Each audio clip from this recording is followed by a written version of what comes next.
WLNS is here for you with 6 News at 6. A number of geese have been found dead in mid-Michigan, and now officials say it is suspected to be a case of bird flu.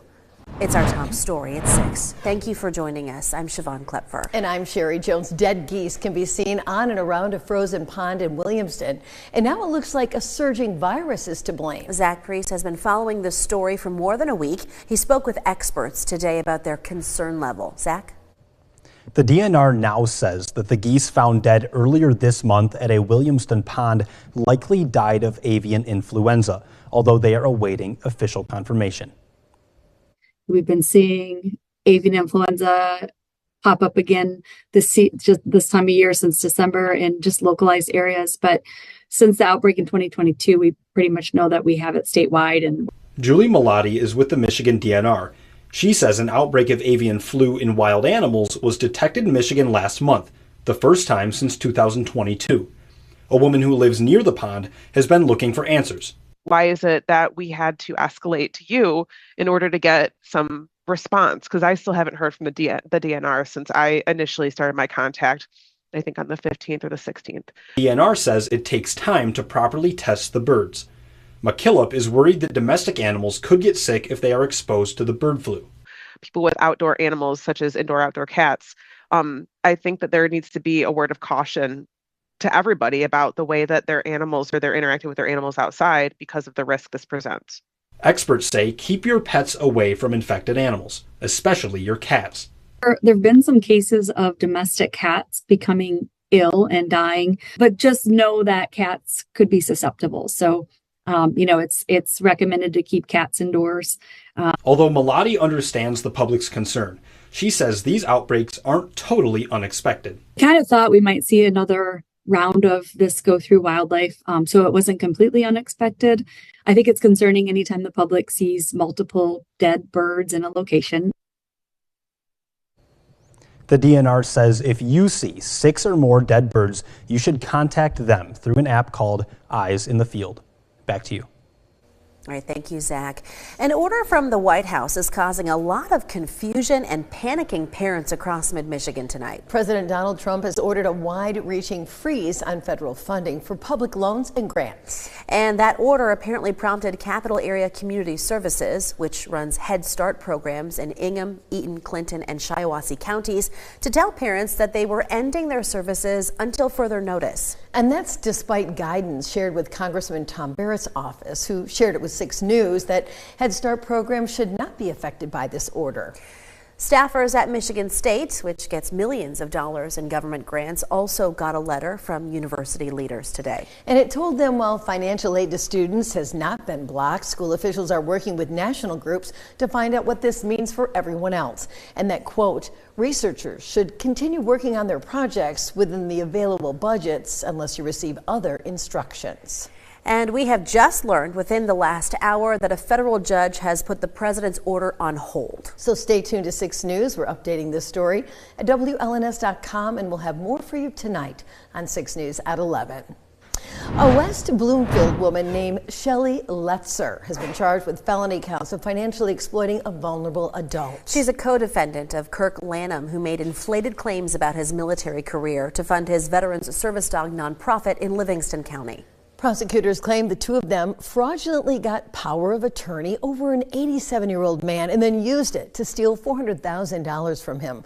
Letzer specifically is accused of writing thousands of dollars in checks to herself from the victim. And if convicted on the most serious charge against her, fraudulently obtaining a signature, Letzer faces up to 10 years in prison. A security guard is recovering tonight after being stabbed at a bank in Jackson. Police say it happened yesterday afternoon, and as the bank was closing and employees were just trying to go home. Yeah, and that's when a man showed up at the Flagstar Bank on West Michigan Avenue. Investigators say the suspect was blocking the exit, and the security guard tried to tell the 43-year-old man to leave. This led to a fight, and officials say the suspect stabbed the guard in his face with an engraving pen. Police arrived and say they found the suspect still there and still holding the tool. He tried to run, but was quickly caught and arrested. And we also have an update for you tonight on a shooting that happened late last night in the city of Lansing. 6 News at 11 went live from the scene at the intersection of Grand River and Willow Avenues, that's north of downtown. Now, Lansing police say they were called about shots fired in the 1400 block of Roosevelt Avenue and found a car that was involved on Willow Street. Inside, they found a 21-year-old man with a gunshot wound. He was taken to the hospital. 5 suspects have been arrested, ranging in age from 19 to 35. Prosecutors will have the final say on criminal charges, but police say the suspects could be charged with assault with intent to commit murder. Despite the violence last night, Lansing city officials are celebrating a dramatic drop in crime over the last year. And today they took time to congratulate the officers and the community groups that are making that happen. Nick Simon was at the meeting today. He's here for you now with the latest numbers. Nick. Sherry, Siobhan, the latest numbers show that shootings were down 32% last year compared to 2023. Robberies were down another 27%, and LPD says that 88% of crimes get solved, which is well above the national average. Officers tell me that these are all trends that they hope continue. Rather than being at the highest crime rates we've ever been, we're going to start trending downwards, and hopefully with the systems we have in place, start reaching the kind of numbers that we've never seen before, the lower numbers that we've never seen before. To get these results, officers in Lansing say they had to rethink how they work with other departments by using a deeper level of cooperation that's already paying off. Our officers are obviously bound by their departments, but if we're going to do this right and we're going to make an impact, these partnerships mean everything to us in bringing people in and allowing us to go different places and have different skill sets. Officers have also been working with community groups like Advanced Peace and Mikey 23. These volunteers and activists have access to parts of the community that uniformed officers have more trouble with, and they think those partnerships are already making a difference. They know how to engage people that are involved in criminal lifestyles that we don't know how. They know names of people that we'll never know. The idea that we tell them we support them in what they're doing and we'll support them any way they need it, and letting them do their work because they know how to do it. Lansing Mayor Andy Shore was also at the meeting. He's happy with all the progress. It's exciting that we're able to see these numbers, and our drive is to come back next January and show you further reductions. The mayor added that there are new plans to make Lansing even safer. So we will keep trying things. You talk about technology. We're talking about cameras, right? We are putting cameras throughout the city, making sure that we are upgrading the cameras so that if someone does something, we can get there and we can respond quicker. We have the evidence for the prosecutor. So we want to make sure we've got all the tools. City leaders say that they will keep these public partnerships going into 2025, and the officials I talked with hope that these trends from year to year will lead to bigger changes in the community, the kind that stop people from choosing crime in the first place. From Storm Tracker 6, this is Weather First, sponsored by Auto Owners Insurance. Simple human sense. Hard to beat a day like today in the end of January with sunshine and temperatures that are pleasant and sunsets like this. Check out this time lapse from our Jackson cam just between 5 and 6 o'clock. Notice the sun heading down. Just had that right combination of sunshine and clouds out there. And boy, that sky was absolutely on fire. Look at that as it's heading down. Picture perfect postcard out of Jackson. Beautiful. We call it, Siobhan says we call that a Sherry set because it's the only kind of sunset that Sherry Jones approves of. That is absolutely beautiful.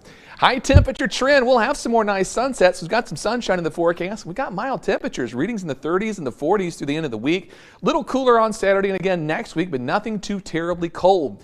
Our current readings, upper 30s, right around 40 degrees. No complaints. It's been a little breezy today, but that's about it. Still with the breeze, it does feel like it's in the upper 20s at times, so a little on the cold side. There's our current view on the McLaren camp. Still looks gorgeous out there. We're at 40 degrees now. That's as warm as we've been all day. Morning low is down to 26 with a 36-mile-per-hour wind gust. In Grand Ledge, a few more clouds filtering overhead. Oh, our data dropped out there, but it's in the upper 30s, I'm sure of that. Here's the view on the Jackson cam. It is still looking spectacular, isn't it? Look at all that color still out there in the sky. Current conditions in Jackson, 38 degrees. That is our high for the day. Morning low is down to 26 degrees. In Hillsdale, still about fair skies. Temperatures at 38 degrees after a high of 39 and a morning low down to 29. We escaped the snowfall that was just to our north earlier. Noticed quite a bit of snow. In fact, I was reading some of the ski reports, 4 to 6 inches across places like Shanty Creek, Crystal Mountain, some of our favorite ski resorts. Boyne doing well also. That snow is going to stay away from mid-Michigan tonight, and so is this Arctic air, which is beginning to head east, and we've got warmer weather to the southwest. So we check out Precision Cast. Area of low pressure departs through early tomorrow morning. Maybe a random snow shower, but really not a whole lot out there, so I'm not anticipating any problems at all. Moving into the afternoon hours, we'll probably end the day with some sunshine once again. Could be another nice sunset out there tomorrow evening. Moving ahead into Wednesday night and Thursday morning, we start to focus our attention further south because there's a storm system that's going to bring moisture north and warmer air, and that's likely going to spell rain Thursday night and into Friday, but temperatures upper 30s on Friday, just a couple degrees cooler, and we could be looking at some wet snow. Kind of a close call, but it looks more wet than white at this point. Tonight's forecast, your overnight low will dip to 23 degrees with mostly cloudy skies. Then for tomorrow, other than perhaps a morning snow shower, should be mainly dry with temperatures tomorrow mid-30s by around noontime, and it will be quite breezy tomorrow, more so than it was today. Our 6-day forecast on Thursday, 42 degrees. 37 though on Friday. Saturday looks cold, and Sunday for Groundhog's Day, temperatures near 40 with some rain or snow showers once again. The 6+ 6-day forecast. Wednesday, snow shower possible, then rain and snow showers once again next Friday as we're back in the mid-30s. I was looking for the groundhog. We've been changing those every show. So the little groundhog now, he's just kind of poking his head out. Oh, I haven't seen. I have it on the 6+6. Yes, Oh, I didn't notice. Yeah, just look over there. See him on there? Oh, yeah. He's so He's got his cute little eyes. Mm-hmm. What do you think? Is he going to see his shadow? Not in Michigan, I don't think he's going to. All right. Thanks, David. Mm-hmm. Well, a major figure in Michigan politics has announced that he will not seek re-election. We'll hear from Senator Gary Peters next. Stay with us. That and more still to come tonight.